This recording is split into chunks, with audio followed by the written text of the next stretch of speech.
ఈ నెల 12 నుంచి జరగనున్న కృష్ణా పుష్కరాలకు ఆంధ్రప్రదేశ్ ప్రభుత్వం భారీగా ఏర్పాట్లు చేస్తోంది. 100 కోట్ల రూపాయలు ఖర్చు చేసి గుంటూరు, కృష్ణా జిల్లాల్లో 150కి పైగా పుష్కర ఘాట్లను ఏర్పాటు చేయడంతో పాటు 5 కోట్ల మందికి పైగా భక్తులు వస్తారనే అంచనాతో ఏర్పాట్లు చేస్తోంది. కృష్ణా, గోదావరి నదుల పవిత్ర సంగమాన్ని ప్రత్యేక ఆకర్షణగా తీర్చిదిద్దుతున్నారు.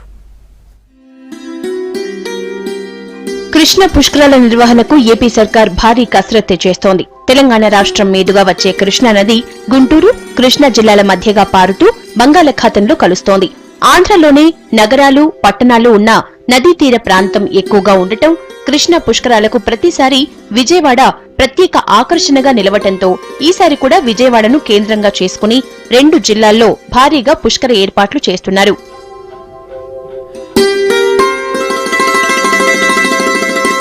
కృష్ణా జిల్లాలో మొత్తం 74 ఘాట్లు, గుంటూరు జిల్లాలో 77 ఘాట్లను ఏర్పాటు చేస్తున్నారు. వచ్చే ప్రజల్ని దృష్టిలో పెట్టుకుని ఘాట్లను ఏ, బి, సి కేటగిరీలుగా విభజించారు. 1,00,000 మందికి పైగా భక్తులు రోజూ స్నానమాచరించే ఘాట్లను ఏ కేటగిరీగా, 50,000 మందికి పైగా వచ్చే అవకాశమున్న వాటిని బిగా, 10,000కు పైగా వచ్చే ఘాట్లను సి కేటగిరీగా విభజించి ఏర్పాట్లు చేస్తున్నారు. ఇవి కాకుండా లోకల్ ఘాట్లను సైతం రెడీ చేస్తున్నారు. విజయవాడ నగరంలోనే 6 ఘాట్లు ఉండగా గుంటూరు జిల్లాలో అమరావతి, ఉండవల్లి, తాడేపల్లి ఘాట్లను కూడా సిద్ధం చేస్తున్నారు. కృష్ణా పుష్కరాల ద్వారా పెద్ద ఎత్తున సమాయత్తమవుతున్నాం. ఇప్పటికైతే ఒక 156 ఘాట్లు తయారు చేశాం. ఇంకా దీంట్లో కొన్ని పెరుగుతాయి, కొన్ని డివైడ్ చేయమన్నాం అడ్మినిస్ట్రేటివ్. దీనికి ఇవి తయారు చేస్తున్నాం. అదే మరిగా మొన్న జరిగినటువంటి గోదావరి పుష్కరాల అనుభవంతో కూడా అక్కడ జరిగిన సంఘటనలు కానీ, అక్కడ ఉండే విషయాలు కానీ అన్నీ తీసుకుంటున్నాం. అవన్నీ తీసుకొని ఇంకా మెరుగ్గా ఏం చేయాలని అవన్నీ కూడా హోంవర్క్ చేశాం. ప్రకాశం బ్యారేజీకి 2 వైపులా భారీ ఘాట్లు రెడీ అవుతున్నాయి. దుర్గా ఘాట్, పున్నమి ఘాట్, భవానీ ఘాట్, కృష్ణవేణి ఘాట్, పద్మావతి ఘాట్, విజయకృష్ణ ఘాట్లను ప్రభుత్వం ప్రత్యేక శ్రద్ధ తీసుకుని రెడీ చేస్తోంది. ముఖ్యమంత్రి నుంచి మొదలుకొని మంత్రులు, అధికారులు పుష్కర ఏర్పాట్లను నిత్యం పర్యవేక్షిస్తున్నారు. దేవినేని లాంటి మంత్రులు ఎప్పటికప్పుడు ప్రజల నుంచి ఫీడ్బ్యాక్ తీసుకుంటున్నారు.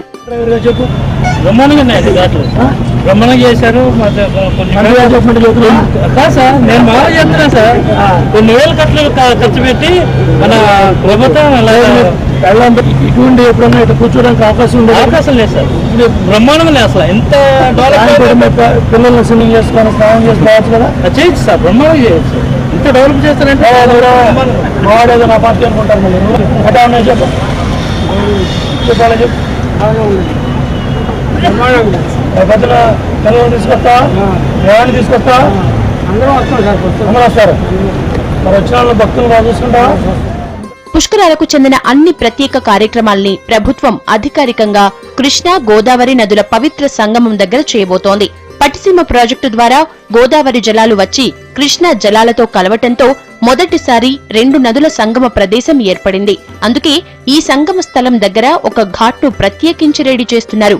అక్కడే పుష్కర నగర్ ను ఏర్పాటు చేస్తున్నారు. రాష్ట్రంలోని ప్రముఖ దేవాలయాల నమూనా ఆలయాల్ని సైతం ఇక్కడ ఏర్పాటు చేస్తున్నారు. ప్రతిరోజు సాయంత్రం ఇచ్చే పుష్కర హారతిని ఇక్కడి నుంచే ఇచ్చేందుకు ప్రత్యేక ఏర్పాట్లు చేస్తున్నారు. 12 రోజుల పాటు నిర్విరామంగా కల్చరల్ ప్రోగ్రామ్స్ నిర్వహించనున్నారు.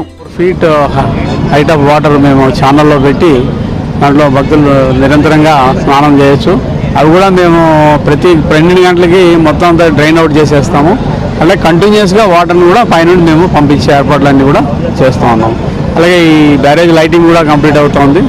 నెక్స్ట్ ఇంకా ఈ క్రిందని వాటర్ స్టాగ్నేట్ చేయడానికి క్రాస్ బండ్స్ అవన్నీ వేస్తున్నాము. ముఖ్యమంత్రి గారి ఆదేశాల ప్రకారం అది కూడా పని అయిపోతుంది. అన్ని ప్రభుత్వ శాఖలను సమన్వయం చేసి ప్రత్యేక టీంలను ఏర్పాటు చేస్తున్నారు. Security, emergency treatment, arrangements, SOS టీంలను తయారు చేస్తున్నారు. ఆర్టీసీ ప్రత్యేకంగా బస్సుల్ని నడుపుతుండగా మెడికల్ డిపార్ట్మెంట్ వాళ్లు ప్రతి ఘాట్ వద్ద మొబైల్ హాస్పిటల్ నిర్వహణకు ఏర్పాట్లు చేసుకుంటున్నారు. పోలీస్ శాఖ పూర్తి స్థాయి సిబ్బందిని ఈ పుష్కరాలపై వినియోగించనుంది. స్పెషల్ టీంలు, ట్రాఫిక్ రెగ్యులరైజేషన్ తో పాటు సీసీ కెమెరా నిఘా, డ్రోన్ కెమెరాల నిఘా వంటి చర్యలు చేపట్టనున్నారు. గత సంవత్సరం కంటే కూడా ఇదివరకు జరిగిన 10 సంవత్సరాల క్రితం జరిగిన దానికంటే కూడా ఇప్పుడు జరిగే పుష్కరాలు చాలా అద్భుతంగా ఉన్నాయి.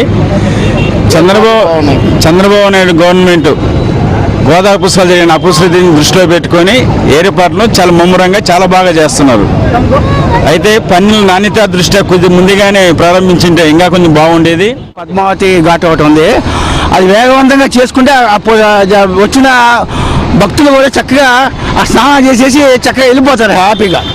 కృష్ణవేణి ఘాట్ ఇది విజయవాడలో ఏర్పాటు చేసిన అత్యంత పొడవైన ఘాట్. కృష్ణ బ్యారేజ్ దిగువ ప్రాంతం నుంచి రైలు బ్రిడ్జ్ దాకా సుమారు 1.5 కిలోమీటర్ల పొడవు ఉన్న అతిపెద్ద ఘాట్. కొన్ని లక్షల జనాభా నిత్య స్నానాలు చేసే ఈ ఘాట్కు రద్దీ ఎక్కువగానే ఉంటుందని చెప్పొచ్చు.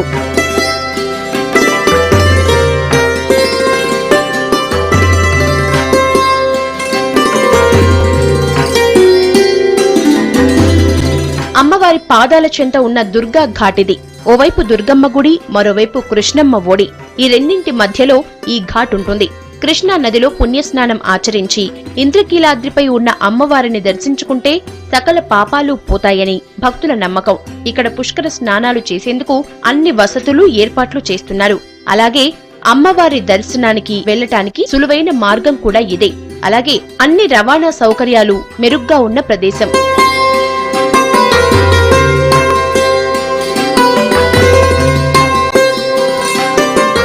ఘాట్ ను కట్టుదిట్టమైన భద్రతతో నిర్మిస్తున్నారు. ఎందుకంటే రాష్ట్రంలోని ప్రముఖ వ్యక్తులు పుష్కర స్నానం ఆచరించే ఘాట్ ఇది.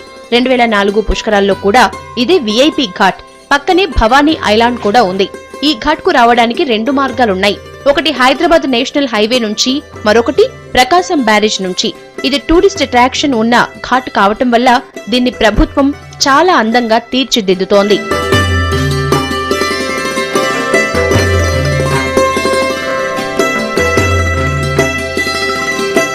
పద్మావతి ఘాట్ బస్ స్టేషన్ కి అతి దగ్గరలో ఉండటంతో భక్తులు ఎక్కువగా ఈ ఘాట్ నే ఉపయోగించే అవకాశం ఉంది.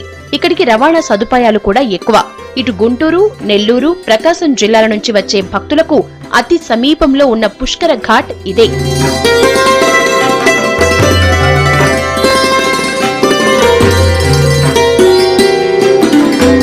గుంటూరు జిల్లాలో సీతానగరం, ఉండవల్లి, అమరావతి ఘాట్లను ప్రభుత్వం రెడీ చేయిస్తోంది.